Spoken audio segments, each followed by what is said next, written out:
I'm sure a lot of you are familiar with Folks Finance releasing their black card. Now, they did a silver, gold, and black card mint as an NFT. I'm not really sure what they're supposed to do exactly. I didn't really get a lot of explanation on that, but the black card was specifically for Algorand users. They also had AVAX and EVM cards, but some people not happy because they released only 400 of them, and they allowed five mints per wallet. So a lot of folks, OGs, got left out of the black card, and they were pretty upset about it. And I say this as like, I didn't have any interest in this black card. I didn't try to get one. So I really didn't have a lot of skin in this game. But just covering the controversy, I think it's worth addressing. And Ibu, who is the CMO from Folks Finance, actually does address this controversy and says kind of what their thinking was. So I think it's worth giving it a listen here. As Ibu here, CMO of Folks Finance, to share some thoughts on the Black Founders Pass mint. On Friday, we released the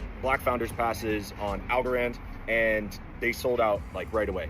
First of all, I want to say thank you to everybody who participated in that. Now I understand there's been a lot of bad feelings about the way that we did the mint, namely the fact that we allowed people to mint up to 5 at a time.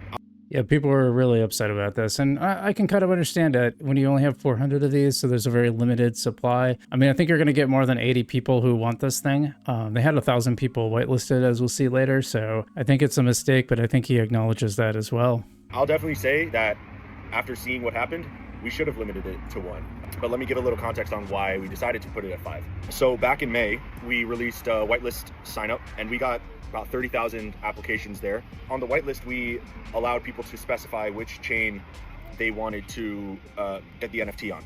In that whitelist sign up, we had the most amount of signups from Base, which was like over 20,000.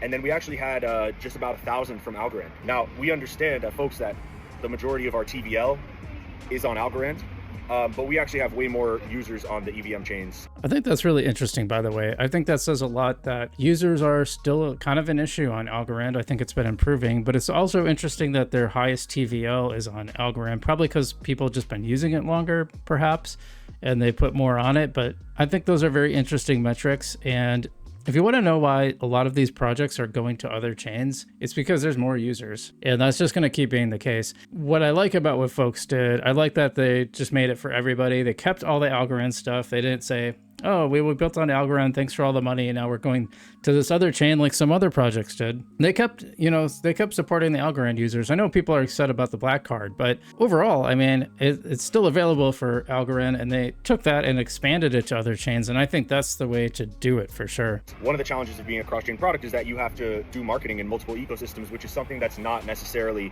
easily done in crypto, because every ecosystem, every chain has its own culture. So we decided the biggest allocation of NFT should go to Base, but those will be the silver tier.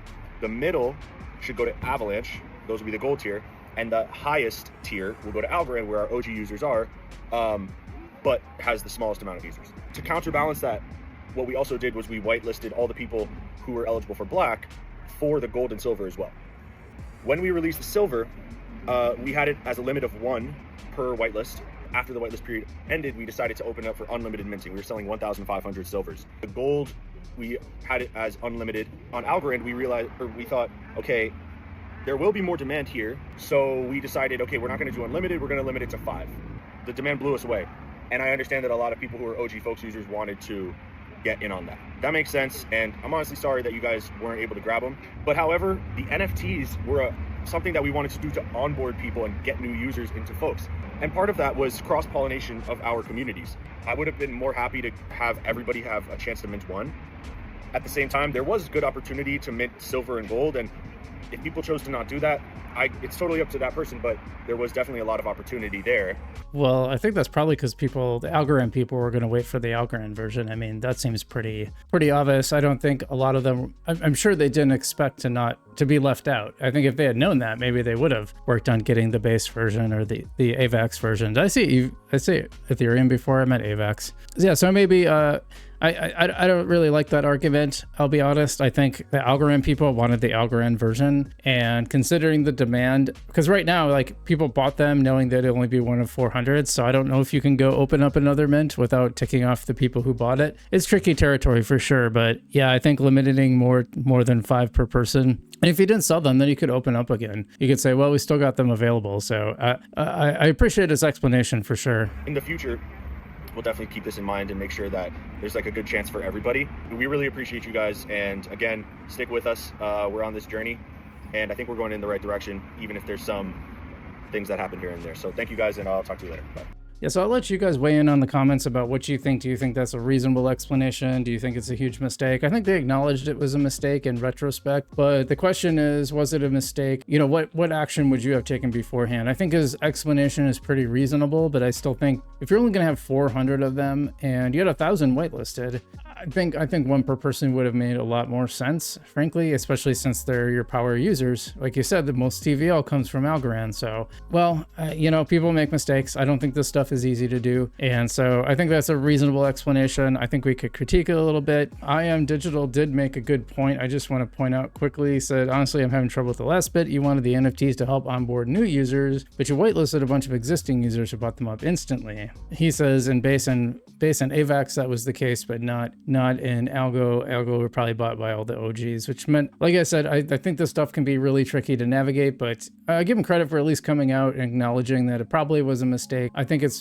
absolutely reasonable to give explanations of why you did what you did, and well, I guess we can all take it from there.